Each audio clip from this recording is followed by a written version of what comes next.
Bonsoir à tous, je suis ravi d'être parmi vous. Merci Ludovic pour l'organisation de ce bel événement. Et merci de me donner l'opportunité de pouvoir parler avec vous de location meublée. Je représente la société A+ Finance qui est partenaire du cabinet Farneau Investissement depuis maintenant quelques temps sur plusieurs sujets et notamment la location meublée. Donc, en France, lorsque vous faites un investissement immobilier, que vous mettez en location un appartement, soit vous pouvez le louer nu, soit vous pouvez louer le meublé. La principale différence est sur le traitement de la fiscalité. Lorsque vous louez un appartement nu, vous allez avoir des revenus fonciers qui, en général, sont assez fortement fiscalisés. Dans le cadre de la location meublée, ça va être considéré comme des revenus professionnels, des bénéfices industriels et commerciaux qui seront moins fiscalisés. Le principe de la location meublée, comme son nom l'indique, c'est de proposer à un locataire un logement équipé du nécessaire à la vie courante. Il y a plein de meubles qui sont régis par des décrets, par un cadre juridique. Ça peut être la literie, c'est aussi les ustensiles de cuisine, c'est l'électroménager. Bref, tous ces meubles-là vous permettent de bénéficier d'un cadre juridique et d'un cadre fiscal qui est très avantageux. Vous pouvez choisir deux modes d'imposition. On va aller vite, l'idée c'est pas de faire un cours de fiscalité, mais juste pour vous situer le contexte. Soit vous êtes sur les micro-BIC, donc vous avez 50% d'abattement sur les revenus, soit vous êtes sur le régime réel simplifié. La particularité de ce régime, c'est que vous pouvez déduire toutes vos dépenses, toutes vos charges et l'amortissement de vos investissements.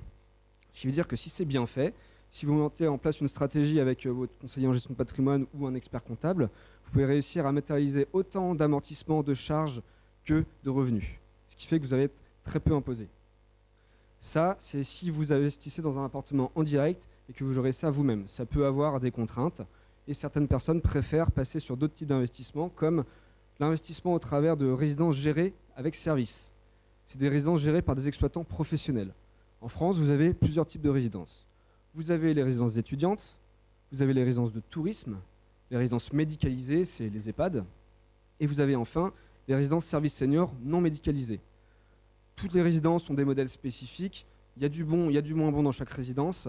L'idée c'est de pouvoir être capable de sélectionner un modèle qui correspond à tous, ou en tout cas qui correspond à vos attentes. Chez A+ Finance, on s'est spécialisé sur cette dernière catégorie, les résidences services seniors non médicalisées. Alors qu'est-ce que c'est C'est des immeubles modernes, très souvent c'est en centre-ville, c'est des T2, des T3, des T4 qui visent à accueillir des seniors qui sont fragiles mais autonomes.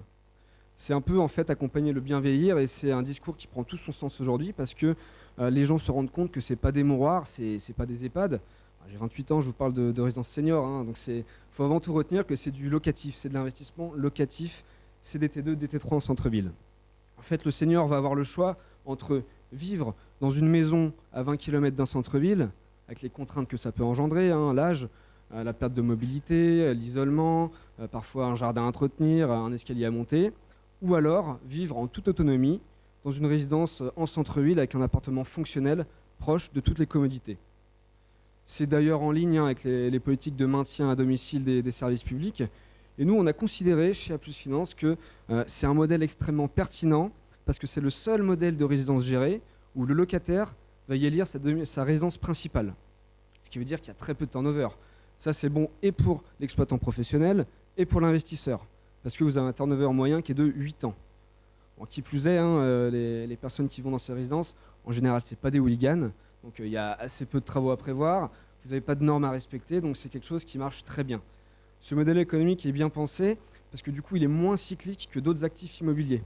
Ça, c'est aussi important de le retenir parce que quand on traverse des phases plus compliquées, c'est bien d'avoir un actif qui va générer du loyer, du rendement, quelles que soient les conditions. On sait que les seniors aujourd'hui ont des revenus qui sont par définition certaines, les retraites et les revenus du patrimoine. Donc, la différence entre une résidence normale et une résidence service senior, c'est simplement qu'en rez-de-chaussée, vous allez avoir un espace de service avec une salle de sport, une infirmerie, des espaces de restauration, comme ce que vous pouvez avoir d'ailleurs sur des résidences classiques avec des commerces en bas d'immeuble. Vous avez quelques photos, vous voyez, on est vraiment dans des appartements meublés avec une valorisation patrimoniale des murs. Ce qui nous a fait choisir surtout ce modèle, c'est un constat démographique qui est aujourd'hui évident. C'est le vieillissement de la population. Et en France, il y a un énorme paradoxe, c'est qu'on a pris beaucoup de retard sur l'hébergement des seniors fragiles mais autonomes. On ne parle pas là des seniors autonomes qui vivent chez eux, et ils ont bien raison d'ailleurs. On ne parle pas non plus des seniors en situation de dépendance, qui pour le coup vont être plutôt dans des cliniques ou des EHPAD, mais on parle vraiment de cette catégorie d'âge des 75-89 ans. Aujourd'hui, c'est un pan de la population qui est minoritaire, mais demain, dans 20 ans, le nombre de seniors de 75-80 ans va doubler. Et en France, on est un peu le mauvais élève de l'Europe. On a le pire taux d'équipement de résidence-service senior. On a 1,5% de taux d'équipement. Dans tous les autres pays, c'est entre 5, 7, voire plus de 10%. Et ce retard s'explique par différentes raisons, des raisons sociétales, mais aussi le fait que beaucoup d'exploitants, beaucoup d'investisseurs se sont tournés vers les EHPAD parce qu'il y a des subsides de l'État, parce qu'il y a des aides, donc c'est plus facile à gérer. Mais les investisseurs, et les exploitants et les promoteurs immobiliers se rendent compte qu'aujourd'hui, il y a des nouveaux besoins, il y a une nouvelle génération de seniors qui arrivent, notamment les papy boomers, qui aujourd'hui ont 75-76 ans. Et ces gens-là ont des nouvelles attentes. On se rend compte aussi que 20% des gens qui vivent en EHPAD n'ont rien à faire en EHPAD. Ils y vivent par contrainte parce qu'ils n'ont pas de place dans des logements plus adaptés. Donc aujourd'hui, on a un marché qui est profond. Le marché, il est là. Il est en train de se développer et on est en début de cycle et c'est un marché qui est en train d'exploser depuis quelques années, depuis que les exploitants et les promoteurs immobiliers se sont rendus compte qu'il fallait créer des nouveaux modèles adaptés aux besoins des seniors d'aujourd'hui, mais surtout des seniors de demain. Donc voilà, c'est pour nous un marché qui est extrêmement lisible et qui est transparent. C'est une des façons d'investir en location meublée, donc avec un exploitant professionnel. Vous allez acheter un bien ou deux biens avec un exploitant.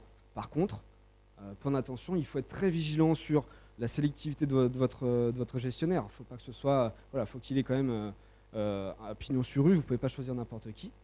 Donc l'intérêt, c'est aussi d'avoir une troisième solution, qui est d'investir dans un fonds d'investissement immobilier qui va être éligible à ce régime de la location meublée. C'est ce qu'on fait chez A+ Finance depuis maintenant plus de 10 ans. Donc A+ Finance, qui est une société de gestion indépendante. On gère des fonds de private equity, qui sont des fonds d'actions non cotés en bourse, et des fonds immobiliers. On s'est spécialisé avec un fort biais sur cette thématique des résidences-services seniors, et on a créé un EPCI qui s'appelle Silver Generation, on l'a créé en 2016, qui vous permet d'investir sur un secteur d'avenir, qui est le secteur des résidences-services seniors, en bénéficiant des mêmes avantages fiscaux que si vous investissiez dans un appartement classique. La différence, c'est que vous allez avoir un portefeuille qui est mutualisé, qui est diversifié. C'est comme les SCPI, l'idée c'est vraiment de mutualiser le risque. Vous allez confier vos investissements à une équipe de gestion qui est expérimentée. Ça fait plus de 10 ans qu'on fait ce métier, on sait qu'il y a des modèles de résidence qui marchent bien, on sait qu'il y a des modèles de résidence qui marchent moins bien. Aujourd'hui, on a le recul nécessaire pour élaborer des cahiers des charges sur des emplacements, sur des pricing, de façon à sécuriser l'investissement de nos clients. C'est un placement qui est accessible. Vous pouvez investir 3 000 euros, 30 000 euros, 100 000 euros. C'est un peu comme vous voulez. C'est des placements qui sont diversifiés et surtout liquides. Liquide, j'entends par là que la société de gestion va assurer la contrepartie si jamais vous avez besoin de récupérer tout ou partie du capital qui est investi. Nous, réglementairement parlant, et on est contrôlé par l'AMF pour ça, on a entre 1 et 2 mois pour vous rembourser. Donc vous allez donc profiter des avantages fiscaux de la location meublée, diversifier votre patrimoine, sans avoir toutes les obligations réglementaires et déclaratives que vous pourriez avoir en location meublée traditionnelle. Quand vous louez un appartement meublé, il faut déclarer cette activité au greffe du tribunal de commerce, il faut remplir des papiers, il faut tenir sa comptabilité. Là, dans le cadre d'un fonds d'investissement, c'est tout pris en charge par le fonds. C'est tout pris en charge par le fonds. Nous, on fait des prédéclarations aux administrations fiscales de façon à ce que vous n'ayez rien à gérer. Voilà, c'est donc la troisième solution pour se créer un patrimoine en location meublée avec des contraintes, avec des avantages qui sont ce qu'on a déjà expliqué. Voilà, je vous remercie pour votre écoute.